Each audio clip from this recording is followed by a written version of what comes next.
bersama-sama dengan orang Israel menyanyikan nyanyian ini bagi Tuhan yang berbudi. Baiklah aku menyanyi bagi Tuhan, sebab Ia tinggi luhur, kuda dan penunggalnya dilemparkannya ke dalam laut. Tuhan itu kekuatanku dan mazmurku, Ia telah menjadi keselamatanku. Ia Allahku, ku puji Dia. Ia Allah Bapakku, ku luhurkan Dia. Tuhan itu pahlawan perang, Tuhan itulah namanya. Kereta Firaun dan pasukannya dibuangnya ke dalam laut. Para perwiranya yang pilihan dibenamkan ke dalam laut Teberau. Samudra raya menutupi mereka. Ke air yang dalam mereka tenggelam seperti batu. Tangan kananmu Tuhan, mulia karena kekuasaanmu. Tangan kananmu Tuhan, menghancurkan musuh. Dengan keluhuranmu yang besar, Engkau meruntuhkan siapa yang bangkit menentang Engkau. Engkau melepaskan api murkamu yang memakan mereka sebagai tunggul gandum. Karena nafas hidungmu, segala air naik bertimbun-timbun. Segala aliran berdiri tegak seperti bendungan. Air bah membeku di tengah-tengah laut. Kata musuh, aku akan mengejar, akan mencapai mereka, akan membagi-bagi jarahan. Nafsuku akan kulampiaskan kepada mereka, akan kuhunus pedangku. Tanganku akan melenyapkan mereka. Engkau meniup dengan topanmu, laut pun menutupi mereka. Sebagai timah, mereka tenggelam dalam air yang hebat. Siapakah yang seperti Engkau di antara para Allah, ya Tuhan? Siapakah seperti Engkau, mulia karena kekudusanmu, menakutkan karena perbuatanmu yang masyhur. Engkau pembuat keajaiban, Engkau mengulurkan tangan kananmu, bumi pun menelan mereka. Dengan kasih setiamu, Engkau menuntun umat yang telah Kau tebus. Dengan kekuatanmu, Engkau membimbingnya ke tempat kediamanmu yang kudus.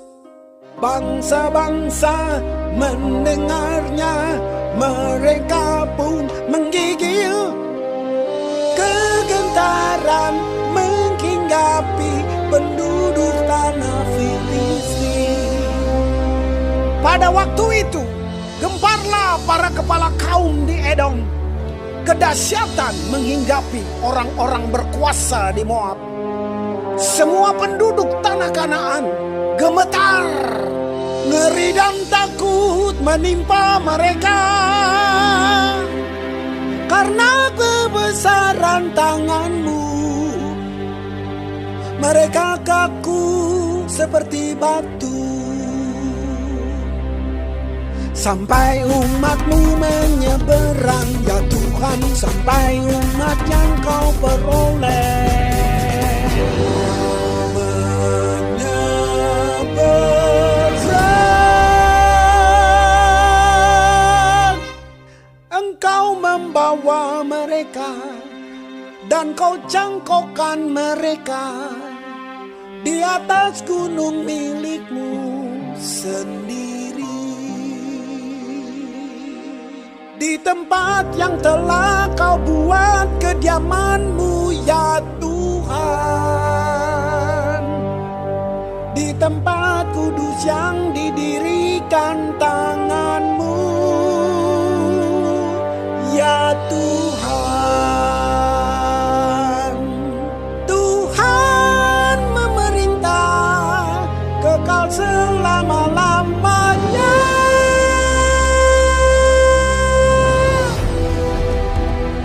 Ketika kuda Firaun dengan keretanya dan orangnya yang berkuda telah masuk ke laut, maka Tuhan membuat air laut berbalik meliputi mereka.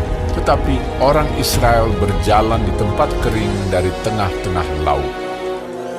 Lalu Miriam Nabiah itu, saudara perempuan Harun, mengambil rebana di tangannya, dan tampillah semua perempuan mengikutinya, memukul rebana serta menari-nari. Dan menyanyilah Miriam memimpin mereka. Menyanyilah bagi Tuhan, sebab Ia tinggi luhur. Kuda dan penunggangnya dilemparkannya ke dalam laut. Musa menyuruh orang Israel berangkat dari Laut Teberau. Lalu mereka pergi ke padang gurun Syur. 3 hari lamanya mereka berjalan di padang gurun itu dengan tidak mendapat air. Sampailah mereka ke Mara, tetapi mereka tidak dapat meminum air yang di Mara itu, karena pahit rasanya. Itulah sebabnya dinamai orang tempat itu Mara. Lalu bersungut-sungutlah bangsa itu kepada Musa, kata mereka, apakah yang akan kami minum? Musa berseru-seru kepada Tuhan, dan Tuhan menunjukkan kepadanya sepotong kayu. Musa melemparkan kayu itu ke dalam air, lalu air itu menjadi manis. Di sanalah diberikan Tuhan ketetapan-ketetapan dan peraturan-peraturan kepada mereka, dan di sanalah Tuhan mencoba mereka, firman-Nya. Jika kamu sungguh-sungguh mendengarkan suara Tuhan Allahmu dan melakukan apa yang benar di matanya dan memasang telingamu kepada perintah-perintahnya dan tetap mengikuti segala ketetapannya, maka aku tidak akan menimpakan kepadamu penyakit manapun yang telah kutimpakan kepada orang Mesir. Sebab aku Tuhanlah yang menyembuhkan engkau. Sesudah itu sampailah mereka di Elim. Di sana ada 12 mata air dan 70 pohon korma. Lalu berkemahlah mereka di sana di tepi air itu.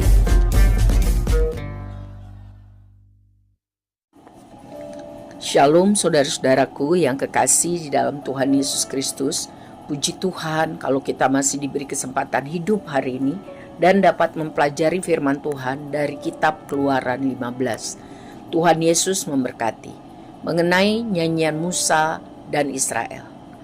Sesudah melewati Laut Teberau dengan mujizat Tuhan yang luar biasa, Musa bersama-sama dengan orang Israel menyanyikan nyanyian, pujian, ucapan syukur bagi Tuhan. Mereka memerinci tentang perbuatan Tuhan yang besar yang mereka alami. Nyanyian adalah kata-kata yang diberi nada. Ya, sesudah itu Miriam, saudara perempuan Musa, memimpin para perempuan mengambil rebana, memukul rebana dan menari-nari serta bernyanyi pujian penghormatan bagi Tuhan.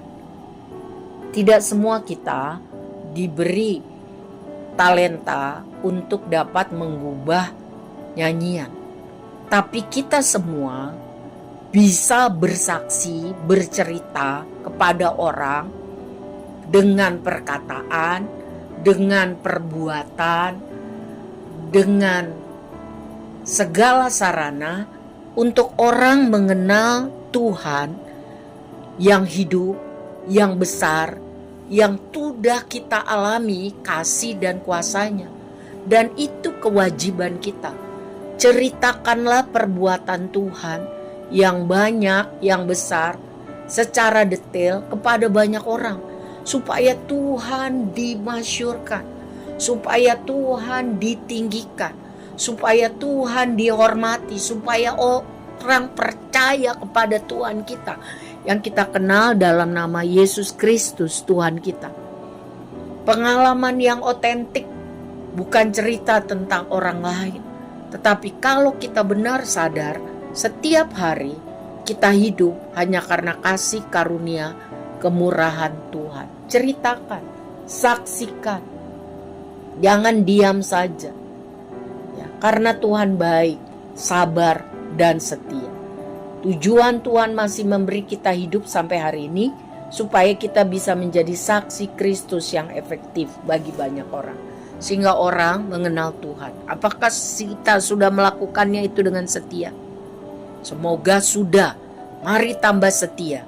Kalau belum, ayo saudara, karena itu tujuan Tuhan, supaya kita bisa bersaksi, bercerita kepada banyak orang tentang kasih dan kuasa Tuhan.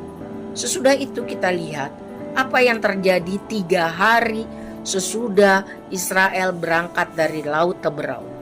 Mereka berjalan memasuki gurun pasir yang bernama Syur, tidak mendapat air. Lalu mereka sampai ke tempat yang namanya Mara. Di situ ada air tapi pahit. Lalu lihat mereka bersungut-sungut kepada Musa, komplain. Bagaimana kami bisa minum?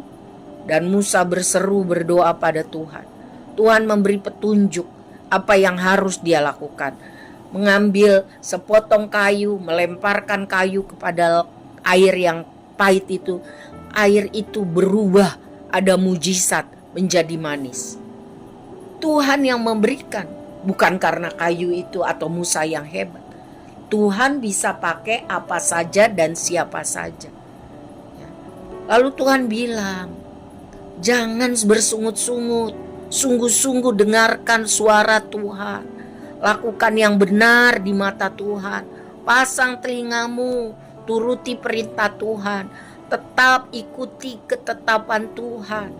Kalau kamu taat, kamu percaya, tidak bersungut-sungut, tidak komplain, tetapi sungguh-sungguh punya koneksi yang baik dengan Tuhan, maka Tuhan berjanji tidak akan menimpakan penyakit yang sudah Tuhan timpakan kepada orang Mesir.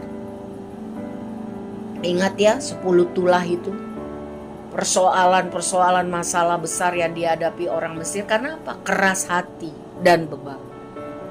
Sebab itu saudaraku yang kekasih, mari melalui pembacaan pelajaran kitab Keluaran ini kita belajar apa yang harus kita lakukan dan apa yang tidak boleh kita lakukan. Yang kita harus lakukan, fokus percaya kepada Tuhan. Selalu punya koneksi yang intens dengan Tuhan. Jangan bersungut-sungut. Segala perkara dapat kita tanggung karena Tuhan memberikan kekuatan dan jalan keluar. Segala perkara Tuhan izinkan untuk mendatangkan kebaikan selama kita sungguh-sungguh hidup percaya dan mengasihi Tuhan. Karena pengalaman hidup pahit manis itu bisa menjadi kesaksian bagi banyak orang. Dan dikatakan sesudah itu mereka berjalan lagi sampai ke Elim. Di sana Tuhan mencukupi kebutuhan mereka. Ada 12 mata air dan 70 pohon korma. Dan mereka berkemah di sana. Jadi stop bersungut-sungut.